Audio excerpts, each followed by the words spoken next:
आज है 9 दिसंबर दिन सोमवार। खबरों की ओर बढ़ने से पहले एक नजर डालते हैं सुर्खियों पर।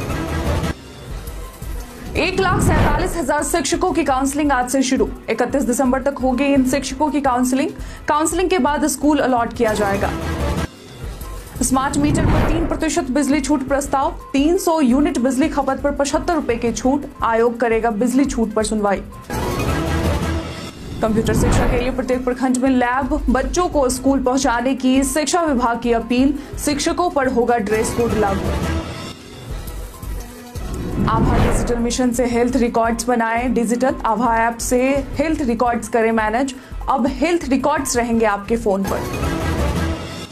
राजगीर महोत्सव 2024 की तैयारी। 21 से 23 दिसंबर राजगीर महोत्सव में होंगे सांस्कृतिक कार्यक्रम। तिरहुत उपचुनाव की मतगणना आज 8 बजे से शुरू होगी मतगणना। कुल 18 प्रत्याशियों का होगा किस्मत का फैसला। एडिलेड टेस्ट में भारत की हार के बाद बड़ा नुकसान। पॉइंट्स टेबल में भारत पहले से तीसरे नंबर पर खिसकी। कप्तान रोहित का तीसरे टेस्ट पर ध्यान केंद्रित। बैंक ऑफ इंडिया ने जूनियर एसोसिएट यानी कस्टमर सपोर्ट एंड सेल्स के पद पर भर्ती के लिए नोटिफिकेशन जारी किया है। यह भर्ती लद्दाख, यूटी यानी लेह और कारगिल के लिए है। कुल 50 पदों पर नियुक्तियां की जाएंगी और आवेदन की प्रक्रिया 7 दिसंबर 2024 से शुरू हो चुकी है, जो 27 दिसंबर 2024 तक चलेगी। प्रीलिम्स परीक्षा जनवरी 2025 और मुख्य परीक्षा फरवरी 2025 में संभावित है यानी हो सकती है। उम्मीदवारों को आवेदन के लिए एसबीआई की आधिकारिक वेबसाइट sbi.co.in या वेब या कैरियर्स या करेंट ओपनिंग्स पर जाकर पंजीकरण कराना होगा, जिसमें व्यक्तिगत विवरण और शैक्षणिक योग्यता की जानकारी देनी होगी। बिहार में 1,47,000 शिक्षकों की काउंसलिंग आज से शुरू हो रही है, जो कि 31 दिसंबर तक आयोजित की जाएगी। इस दौरान हेड शिक्षक, हेडमास्टर, स्कूल टीचर और सक्षमता परीक्षा पास शिक्षकों को स्कूल में नियुक्त किया जाएगा। कक्षा 1 से 5 तक के 36,947 हेड शिक्षकों और 5,971 हेडमास्टर की काउंसलिंग 9 से 13 दिसंबर तक होगी। इसके बाद बीपीएससी TRE 3 और सक्षमता परीक्षा 2 के सफल शिक्षकों की काउंसलिंग 16 से 31 दिसंबर तक होगी। कक्षा 9 से 12 के लिए TRE 3 पास अभ्यर्थियों के काउंसलिंग की तिथि 16 से 20 दिसंबर तय की गई है, लेकिन अभी रिजल्ट नहीं आया है। काउंसलिंग के बाद शिक्षकों को स्कूल अलॉट किया जाएगा। बिहारी पहचान में आज हम बात करेंगे डॉक्टर अनुग्रह नारायण सिंह जी की। डॉक्टर अनुग्रह नारायण सिंह जी का जन्म 18 जून 1887 में औरंगाबाद जिले के पोइवा नामक गांव में हुआ था। वह एक प्रमुख भारतीय राजनेता, स्वतंत्रता सेनानी और बिहार के पहले उप मुख्यमंत्री थे। उन्होंने महात्मा गांधी और डॉक्टर राजेंद्र प्रसाद के साथ चंपारण सत्याग्रह में अहम भूमिका निभाई। उनका योगदान बिहार के प्रशासनिक ढांचे को सशक्त करने में था। वे सादगी के प्रतीक थे और अपनी व्यक्तिगत संपत्ति का दुरुपयोग नहीं करते थे। उनके कार्यकाल में बिहार में औद्योगिक विकास हुआ और उन्होंने 13 वर्षों तक बिहार की सेवा की। उनके प्रभावशाली नेतृत्व और सरलता के कारण उन्हें बिहार विभूति के रूप में सम्मानित किया गया। बेरोजगार युवाओं के लिए एक सुनहरा अवसर सामने आया है। 10 दिसंबर को जमुई में श्रम संसाधन विभाग और जिला नियोजनालय के तत्वाधान में 1 दिवसीय नियोजन सह व्यावसायिक मार्गदर्शन मेला आयोजित किया जाएगा। यह मेला श्री कृष्ण सिंह मेमोरियल स्टेडियम में होगा, जिसमें 20% कंपनियां भाग लेंगी और 1800 युवाओं को रोजगार के अवसर प्रदान किए जाएंगे। कंपनियों में शानवी ग्रीन टेक, MRF और क्रेडिट एक्सिस ग्रामीण लिमिटेड जैसी कंपनियां शामिल हैं। युवाओं को करियर मार्गदर्शन भी मिलेगा। प्रतिभागियों को अपने प्रमाण पत्र और बायोडाटा लेकर आना होगा। राजगीर महोत्सव 2024 की तैयारियों को लेकर जिला प्रशासन ने अपनी गति तेज कर दी है। यह महोत्सव 21 से 23 दिसंबर तक राजगीर में आयोजित होगा, जहां विभिन्न सांस्कृतिक और मनोरंजन कार्यक्रम होंगे। इस महोत्सव में नुक्कड़ नाटक स्टॉल, खेल महोत्सव, प्रदर्शनी, खाद्य मेला और सद्भावना मार्च जैसी गतिविधियां शामिल होंगी। जिलाधिकारी ने कार्यक्रम की सफलतापूर्वक आयोजन के लिए यातायात सुरक्षा और अन्य सुविधाओं पर ध्यान देने का निर्देश दिया है। इस महोत्सव का उद्देश्य राजगीर की सांस्कृतिक धरोहर को बढ़ावा देना और राज्य के पर्यटन उद्योग को प्रोत्साहित करना है।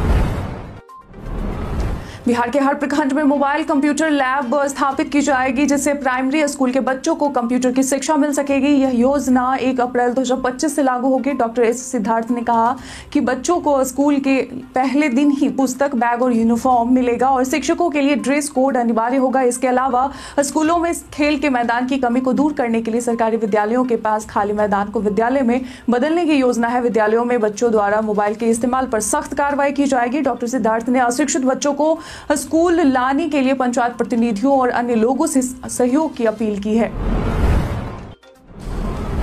भारत की जनसंख्या का 22% हिस्सा गरीबी रेखा के नीचे है, जिन्हें सरकार विभिन्न योजनाओं के तहत राशन प्रदान करती है। इन योजनाओं का फायदा अपात्र लोग फर्जी तरीके से उठा सकते हैं। अगर कोई व्यक्ति फर्जी दस्तावेजों का इस्तेमाल कर लाभ लेता है तो उस पर कानूनी कार्रवाई की जा सकती है। सरकार ऐसे मामलों में जुर्माना और सजा दोनों का प्रावधान करती है। राशन कार्ड पर कुल जितना राशन लिया गया है, सरकार की तरफ से उतनी ही रुपए तक की वसूली करने के लिए जुर्माना लगाया जा सकता है। फर्जी लाभार्थियों को पकड़ने के लिए ई-केवाईसी प्रक्रिया शुरू की गई है, जिससे पात्र व्यक्तियों की पहचान हो सके। इससे फर्जी लाभ लेने वालों पर कार्रवाई की जा सकेगी। राज्य सरकार ने स्वास्थ्य विभाग में काम करने वाली नर्सों की नियुक्ति और प्रोन्नति के लिए संशोधित नियमावली की स्वीकृति दे दी है। अब स्टाफ नर्स के पदों पर नियुक्ति सीधी भर्ती या प्रतियोगिता परीक्षा के माध्यम से होगी। नई नियमावली के तहत बीएससी नर्सिंग वाले भी आवेदन कर सकते हैं, जबकि पहले केवल जीएनएम कोर्स के अभ्यर्थी पात्र थे। इसके अलावा बिहार परिचारिका निबंधन परिषद से पंजीकरण अनिवार्य होगा और उम्र सीमा 21 वर्ष होगी। 21,000 से अधिक नर्सों और एएनएम की नियुक्तियों के लिए विज्ञापन जारी किया जाएगा। इसके बाद अब स्वास्थ्य विभाग नर्स के 6,298 एवं एएनएम के 15,089 रिक्तियों की अधिसूचना भेजने की तैयारी कर रहा है।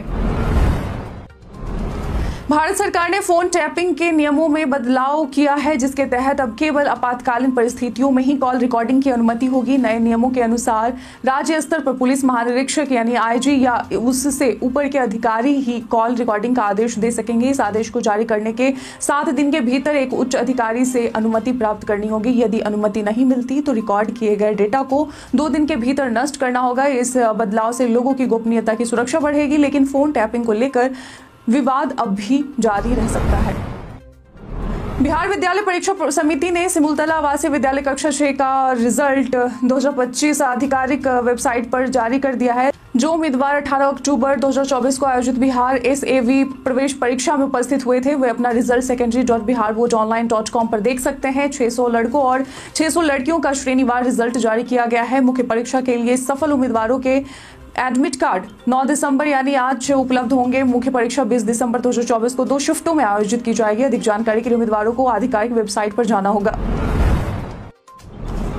बिहार के पावर डिस्ट्रीब्यूशन कंपनियों ने स्मार्ट प्रीपेड मीटर लगाने वाले उपभोक्ताओं को बिजली दर से छूट देने का प्रस्ताव बिहार विद्युत विनियामक आयोग को भेजा है। इस प्रस्ताव के तहत 3% की जगह 25 पैसे प्रति यूनिट की छूट दी जाएगी। इससे 300 यूनिट बिजली खपत करने वाले शहरी उपभोक्ताओं को 75 रुपए तक की छूट मिलेगी, जो 3% छूट से 29 रुपए 52 पैसे अधिक है। इसके साथ ही अंतिम जनसुनवाई बिजली कंपनी मुख्यालय स्थिति आयोग के कोर्ट में होगी।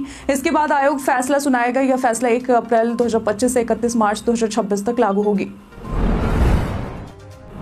अब मेडिकल रिपोर्ट्स और हेल्थ रिकॉर्ड्स को फाइलों में जमा करने की जरूरत नहीं है। आयुष्मान भारत डिजिटल मिशन के तहत आप अपने हेल्थ रिकॉर्ड्स को डिजिटल रूप में अपने फोन पर ही मैनेज और शेयर कर सकते हैं। इसके लिए आपको आभा यानी आयुष्मान भारत हेल्थ अकाउंट बनानी होगी। आभा ऐप डाउनलोड करके आप अपने हेल्थ रिकॉर्ड्स को आसानी से मैनेज कर सकते हैं और सहमति के साथ इन्हें शेयर कर सकते हैं। साथ ही आप QR कोड स्कैन करके तुरंत OPD रजिस्ट्रेशन करवा सकते हैं। यह पहल डिजिटल हेल्थ केयर के क्षेत्र में एक बड़ा कदम है। अधिक जानकारी के लिए आप निःशुल्क नंबर 14477 पर संपर्क कर सकते हैं।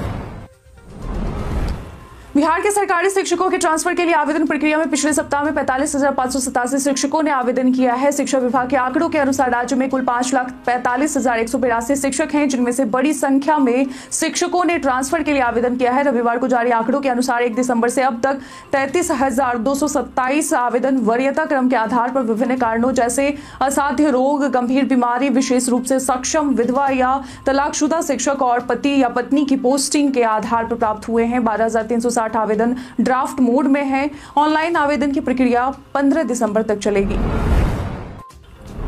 बिहार में 9 दिसंबर यानी आज के मौसम में बदलाव की संभावना है। मौसम विभाग के अनुसार शीतलहर के बीच दिन के तापमान में 3 से 4 डिग्री की कमी हो सकती है, जबकि रात के तापमान में बढ़ोतरी हो सकती है। अगले 24 घंटे में न्यूनतम तापमान में 1 से 3 डिग्री की गिरावट हो सकती है। पटना समेत अन्य जिलों में ठंडी पछुआ हवा के कारण ठंड बढ़ने की संभावना है। किसान भाइयों को फसल सुरक्षित रखने की सलाह दी गई है। कुछ क्षेत्रों में हल्की से मध्यम वर्षा की संभावना भी जताई है। बिहारी पर्यटन में आज हम बात करेंगे भीम बांध वन्य अभयारण्य की। यह अभयारण्य बिहार के मुंगेर जिले में स्थित एक प्रसिद्ध पर्यटक स्थल है। यह क्षेत्र छोटे नागपुर पठार की पहाड़ियों से घिरा हुआ है और यहाँ व्याघ्र, तेंदुआ, भालू, लंगूर जैसे वन्य जीव पाए जाते हैं। भीम बांध का नाम महाभारत काल के भीम से जुड़ा हुआ है, जिन्होंने यहाँ एक बांध बनाया था। यहाँ गर्म और ठंडे जल के 2 प्राकृतिक स्रोत हैं जो पर्यटकों के लिए आकर्षण का केंद्र हैं। भीम बांध में वन्य जीवों और प्राकृतिक सौंदर्य के कारण इसे वन्य अभयारण्य का दर्जा दिया गया है।